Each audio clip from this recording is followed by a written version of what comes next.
प्रश्नावली 7.6 का छठा प्रश्न है। 7/8 मीटर तार के दो टुकड़े हो जाते हैं।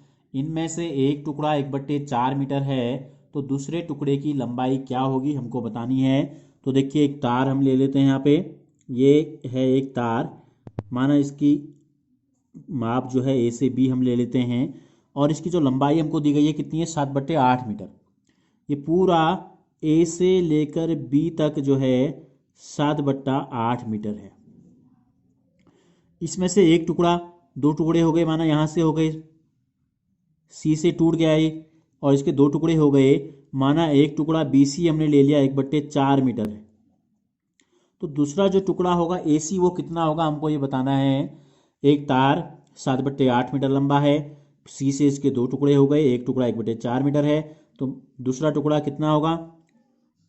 तो ए सी में जब हम बी सी जोड़ेंगे, ए सी में बी सी, तो बनता है पूरा ए बी। ठीक है, तो हम इसको ऐसे लिख सकते हैं, देखो ए सी धन बी सी बराबर क्या है, पूरा तार ए बी। तो हमें ए सी बताना है, ए सी पता नहीं है हमें, तो ए सी को अकेले छोड़ देते हैं, बराबर की जगह बराबर, बराबर के बगल में ए बी, और ये बी सी धन बी सी चले जाता है इसकी तरफ, बराबर के दूसरी तरफ, तो हो जाता है ऋण बी सी। ठीक है, तो अब रख दो मान। पूरा ए बी कितना है, ए से लेकर बी तक की दूरी हमको दी गई है, यानी कि पूरा जो तार है ये 7/8 मीटर है, और बी सी जो है 1/4 मीटर है। अब हमको 7/8 में से 1/4 घटा देना है। ठीक है, अब दोनों के हर समान है, नहीं है, घटेंगे, नहीं घटेंगे। कब घटेंगे, जब दोनों के हर समान होंगे। तो 8 को 4 तो नहीं कर सकते, लेकिन 4 को 8 कर सकते हैं। एलसीएम जो इनका होगा वो होगा 8। ठीक है, तो 8, तो पहले वाले की अंश भी वही रहेगा। जब हमने पहले भिन्ने के हर को नहीं बदला, तो पहले वाले भिन्ने के अंश को भी नहीं बदलेंगे। अब हमने इस 4 को 8 कर दिया, यानी कि दुगना कर दिया, तो इसके अंश को भी दुगना कर देंगे, 1 दूना 2 हो जाएगा। 7 में से 2 गया 5/8। तो यानी कि दूसरे टुकड़े की लंबाई, तो यहाँ लिख देंगे, अतः दूसरे टुकड़े की लंबाई जो है, दूसरे टुकड़े की लंबाई बराबर 5/8 मीटर। सातवां प्रश्न है, नंदनी का घर उसके स्कूल से 9/10 किलोमीटर दूर है। वह कुछ दूरी पैदल चलती है और फिर 1/2 किलोमीटर की दूरी बस द्वारा तय करके स्कूल पहुंचती है। वह कितनी दूरी पैदल चलती है, ये हमें बताना है। तो देखो, हम ये मान लेते हैं, माना ये है नंदनी का घर, और माना ये है स्कूल। ठीक है, इसको हमने ए ले लिया, और इसको हमने ले लिया बी। अब इन दोनों के बीच की जो दूरी हमको दी गई है कितनी है, इन दोनों के बीच की जो दूरी है ये है 9/10 किलोमीटर। ठीक हो गया। वह कुछ दूरी पैदल चलती है और फिर 1/2 किलोमीटर की दूरी बस के द्वारा तय करके स्कूल पहुंचती है। वह कितनी दूरी पैदल चलती है हमको बताना है। तो माना वो यहाँ से यहाँ तक आई, यहाँ से सी तक, ए और बी जो है, ये स्कूल, ये घर है, ये स्कूल है, यहाँ तक वो पैदल आई, और यहाँ से उसने गाड़ी पकड़ी। तो सी से बी तक जाने में उसने 1/2 किलोमीटर की दूरी तय की। ये जो दूरी है ये है 1/2 किलोमीटर, जो उसने बस के द्वारा तय की। तो हमको ये बताना है कि AC कितना है।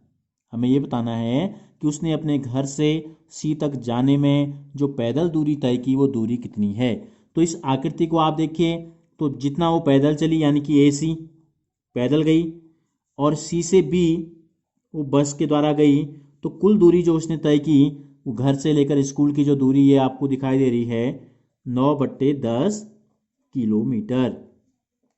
हमको AC बताना है, तो AC धन BC या CB, ये मान हमको पता है 1/2 किलोमीटर है। 1/2 किलोमीटर बराबर 9/10 किलोमीटर। तो AC का मान हमको बताना है, AC को अकेले छोड़ दो, बराबर के बगल में है 9/10। देखो, ये धन 1/2 जो होता है ये दूसरी तरफ जाता है, तो ये हो जाता है ऋण 1/2। अब क्या हम इन भिन्नों को घटा सकते हैं? सीधे सीधे नहीं घटा सकते हैं। क्यों? क्योंकि दोनों के हर समान नहीं हैं। हर समान करने के लिए क्या करते हैं, एलसीएम निकालते हैं। किस किस का निकालेंगे, 10 का और 2 का। तो मैंने आपको तरीका क्या बताया है, या तो आप 10 और 2 लिख के यहाँ लाइनें डाल के करो, या बड़ी संख्या का पहाड़ा पढ़ो। 10 से कम 10, क्या 10 में 2 का भाग जाता है? बिल्कुल जाता है। तो दोनों का एलसीएम हो जाएगा 10। तो पहले वाले के हर को 10 का 10 रहने दिया, तो अंश को 9 का 9 रहने देंगे, बीच में ऋण आ जाएगा।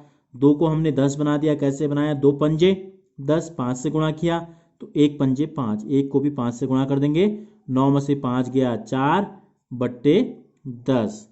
अब और सरल कर सकते हैं तो सरल कर दो, 2 दूनी 4, 2 पंजे 10, तो कितना आ गया, 2/5 किलोमीटर। तो हमको पूछा है तो लिख देंगे अतः वह कितनी दूरी पैदल चलती है, तो लिख देंगे अतः नंदिनी पैदल चलती